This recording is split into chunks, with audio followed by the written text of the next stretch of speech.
go, and they chose the GM instead of when they should have both went.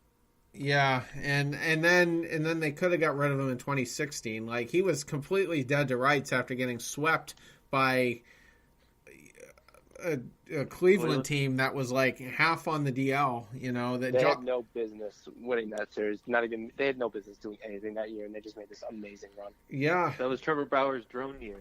It was the drone year. It was the Cubs year. Yeah. I wish it was the Indians year because I'm just a big Francona guy, but Dave does too. I like the Cubs. I'm a big Francona. I have family in Chicago. They're my NL team, and I've been following them for years, since like 2010, when they were really bad. And I like them because they're also like the Red Sox out there, because they got the best GM in baseball. They had Lackey, they had Lester, they had Ross, they had Rizzo, who the Patriots, who the Red Sox drafted, and I think Schwarber's awesome. So I love that team. Yeah, Cleveland has so many teams that are like easy to fall in love with, though. Like this Brewers team. How can you not like this Brewers team? Oh, the Brewers. They're so much fun to watch. They are a lot of fun to watch. This Braves team. If you need a little young spark, go watch the Braves. It's true. Another thing too about that World Series with the Indians and the Cubs, like, don't forget the fact that the Indians also had Andrew Miller, former Red Sox player, Mike Napoli, former Red Sox player, and I know there was one more. They had Coco Crisp, but there was one more. Who was it? I forget. Those 8 stint with the Indians, it seems like. It was just all the ghosts that haunted the Red Sox were in that World Series, you know, on both teams. You know, Lester for one, Francona on the other, and Lackey. And then Lackey, yeah, maybe that's what it was, but he was on the Cubs. That's true. Yeah. And I just along the ride. The way the Red Sox got swept and just embarrassed, like, there's no way any of the Red Sox ownership or front office watched a single game of that World Series, you know, because they're too busy selling bricks. They just had their pants hauled to the ground, you know, by Francona. When Mike Napoli stole on David Price, who's a lefty, that was it. I'm like, we are done, you know, and I don't know if the damage had even been done that game at that point, but we just got outplayed from like the word go. In that series. You got outcoached, outpitched, outhit, out everything. The Cubs were definitely to make it. I'm sorry, not the Cubs. The Cleveland was destined to make it there. The Cubs were destined to win it that year.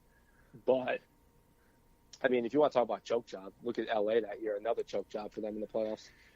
Yeah. My boy Kershaw out there on an island all alone. You leave Kershaw alone. I love Kershaw. That's what I'm saying. He's on an island out there. He's my guy. He's been my first round pick in fantasy the last 2 years, and now he's back stop in the that again. He can't stay healthy. Didn't he just? He just came back, and now he's got to have an MRI on his back. Oh, did they put him back on? Yeah, I think they put him back on. They did. He's getting an MRI for his back, but they just straight up threw him on it. Yeah, so it's just he's got issues, worse than what Verlander had those couple of years. It's a lot of innings. Yeah. Yeah, he has a lot of innings. It's just the back's tricky, man. It's right. Bad. Once you get one little thing going in there, it literally is just a chain reaction. Right, especially where he throws so many off-speed stuff. Yeah. Let's. We're coming up on an hour already. I feel like we haven't even got through half of it. We stayed on topic too. We really haven't gone off topic too much. Not really, except for the last 5 minutes. Yeah, come on. You gotta give us a little leeway. Let's get to. Madden, so. Yeah, that's true. As soon as I heard it too, I was like, Dave's about to go on a rant. Yeah, I really do hate Madden. If you guys want to just start a Madden hating segment for 3 or 4 minutes every show, I'd be game for that. I will do it, and then he can drink his wine at a press conference and say, I'm not taking anything from a little guy out there in Rhode Island. Shut the fuck up, Joe Madden. Okay, the other big story here, Dustin Pedroia comes back for a whole 3 games, already back on the DL. He's going to go to his doctor's appointment on Tuesday. They're going to examine the radically repaired knee. One guy put it like a lot more bluntly than I was comfortable with on my Twitter. He's a Pedroia apologist, and he's telling me, he's like, dude, he just had a dead guy's cartilage put in his knee. Come on, that's not easy to come back from. And I'm like, that's kind of creepy, Yeah, I mean, it's true, though. Got the cadaver in there. Yeah. And, but he's 1 for 28 if you include the rehab starts in there, which he was 0 for 17 and then 1 for 11. So 1 for 28. That glove, though. Listen, I've been telling you, I'm a big advocate in I'd rather have Pedroia out there healthy. It's a big asterisk, healthy, batting 200 playing Gold Glove D than Nunez batting 240 playing atrocious D. I'm on the record for that. I'm also on the record for saying Pedroia should just get DFA'd or traded because at this point he's done, because the knee is not better. It's better. It's not healed. They rushed him back, and now they're paying the price for it. And this dude is going to have to end up either missing a lot of time or playing hurt again. And you saw how bad he was at the end of last season and in the playoffs when he had a bum knee. It's just not good. He's going to need completely probably no surgery on that. And he's getting old. He's not young anymore. I saw the notification. I was sitting there watching the Texas A&M game last night, and I was like, I would really like Cody Clemens. Like, that would be a great second baseman replacement. Hey, tomorrow, man, I'm pumped for this know. draft. It's going to be a good draft, I think. We got a lot of options. Excited. Well, very rarely am I excited about the baseball draft, but this year I'm, hyped for it. We need it. That's why. But, yeah, Pedroia, I mean, he's hurt, and I feel bad because they rushed him back. They clearly did. Easily. But now they're going to pay the price for it. But, I mean, Nunez is getting hot the last couple games, but he also struck out on 2 pitches that bounced in the other's batter box yesterday. So, and he cost Porcello a run tonight. So that's what you're getting out of him.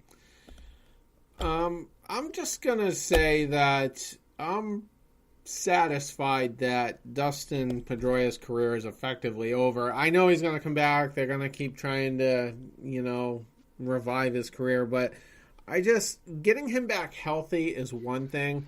And then getting him back at a major league level, to perform at a major league level is a completely different thing. And it's one thing if he has a bad bat, but that's probably not where his knee is getting injured. It's getting injured when he's in the field, diving left and right and pivoting and whatnot. Yeah, exactly. So I just don't see it. And when you look at Kevin Youkilis having to retire at 35 years old, his was for his back, so that's a different animal. But he fell apart though, and then Nomar Garciaparra done at 36, fell apart, and then Pedroia, who just has not had a record of great health. I just can't see him. I just don't see it. He's not going to find durability at 35 years old. And I was saying all along, I mean, who's to say he doesn't pull his hamstring like he did a few years and miss a ton of games for that, So it's not just his knee. He's just not a durable player. Once you have a back injury, everything else kind of dovetails into that. Because you're trying to make up for things that your back... You're trying to make up using body parts for things that your back can't do, basically. So your body's trying to do things that it's not supposed to with different parts of your body because your back hurts. Well, you just put more strain. You put more strain on the rest of your body when your back is weak. Yeah, I mean, I still think, his career is going to end in similar fashion. But we got 3 more years left of him at this point. Yeah, I don't see it. I think they'll DFA him. Million, yeah. I think they'll DFA him. I mean, he's a waste of a roster spot, I feel like. If he's not healthy. If he's healthy, he can play defense for you, which is effective. But I just don't think he's going to be healthy, though, is the thing. Oh, yeah, right now he's not. I mean, one person that a quick fix, I guess, while we wait for people to develop and maybe they move Chavez over to second or something like that when he comes back. Maybe I don't know if he'll be able to play once he's off steroids and stuff. But I believe it's true. I believe Starlin Castro is a free agent coming up soon. He is, and he is a free agent in 2020 because he has a $16 million club option that they're not going to pick up, obviously. So I think that picking up Castro in a couple of years. Next year, Pedroia's probably going to take the year off. And then he's going to come back next year, full force probably. But then after that, I mean, you could get Castro on this team for what, 15 mil for a couple of years at 30 years old. That sounds good to me. Yeah, I feel like there's nothing that he would like more than to spite the Yankees. Oh, he would love that. He hates where he is right now. Yeah, you just sent me to Miami. You sent me to the hellhole of baseball. Like, why? Yeah, for Stanton. That could be an interesting target, and it'll be interesting to see what the asking price is for him. And I don't know what top teams might be looking for a second baseman. The Yankees aren't going to want to retake on that money. No, I don't even think this year. I think it's more of a off-season next year type thing, just because we have players now, and Castro in 2 years after next year he'll be a UFA once they buy him out. So I mean, you just go get him in free agency for free at that point. Wait, so his option year is after next year, or is it his next option year? His option year is after next year, 2020. 2020. Okay. Yeah, the only He's that old. No, I don't. He might not even be 30 yet, if I'm not mistaken. He'll be 30. He'll be 30 in his 2020 years. 28 years old right now. Yeah, so he's a young player. The only concerns I have there is you're kind of retaking on the Hanley money almost, and so. Oh yeah, well it depends what you sign to. I mean, I wouldn't mind a 2 or 3 year deal at $15 million. You get 1 or 2 good years out of him, the third year, whatever, then you get rid of him. But I wouldn't sign to a 4 or 5 year deal, taking until he's 35. Oh, well, true. That. But a short term, you tell him, listen, come here, we'll give you $30 million over 2 years, come play second base, win a World Series ring, then go wherever you want. I'd do it. Yeah, I'm thinking more reasonable at that point. I'm thinking more immediate term, because I think. Oh, I mean, we got Holt and Nunez. We're stuck with them. Although Holt's been playing well, I will say Holt's that. a monster. I want Holt in the lineup every night now. He's been playing well until he gets hurt, but until he gets hurt. But I mean, right now when he's go. doing it, I don't want anything to do with Eduardo Nunez. I think that guy just sucks right now. I know he's getting hot a little bit, but I mean, these little lining singles are not going to keep happening and keep falling in. Just another observation on Pedroia, because we need to discuss Devers, I feel like, in a minute. But when we talk about maybe he'll be back next year, the thing that concerns me is he had his surgery last October, so that was 8 months ago, and he's been active, not playing obviously, but he's been doing drills and everything since basically February. So, I mean, yeah, but they rushed him back with that because he even said they asked him in Pawtucket in an interview, and they said, "Hey, so how do you feel about where you are right now? You could come back pretty quick." He goes, "Yeah, I mean, 8 months in or whatever it was, 7 months in, I'm 4 months ahead of schedule than the fastest player that's ever done it. So I feel pretty good." I mean, he said it right there himself. He's 4 months ahead. He should still be in extended spring training right now, taking it really easy. He rushed himself back. The Red Sox rushed him back because he's gritty Dustin Pedroia, which I get, but it doesn't work for the long term. Yeah, I don't know. I mean, he was talking about that May 25th date for a little while, and I mean, he didn't show really any ill effects until he did come back. I mean, all the drills went fine, and he seemed to be fine in his rehab starts, and then, he what did he play? 2 games, and then he had a couple games off. Then he came back for one more, and then I think that was pinch hit somewhere along the lines too, maybe. Yeah. So I just that just all kind of factors into my, my theory that this could really be it, and he can easily just sit the rest of the year out. He's still going to get paid, and then he could attempt to make a comeback next year, sit all of that year out, and just kind of make it look good as far as getting paid, like that he was trying.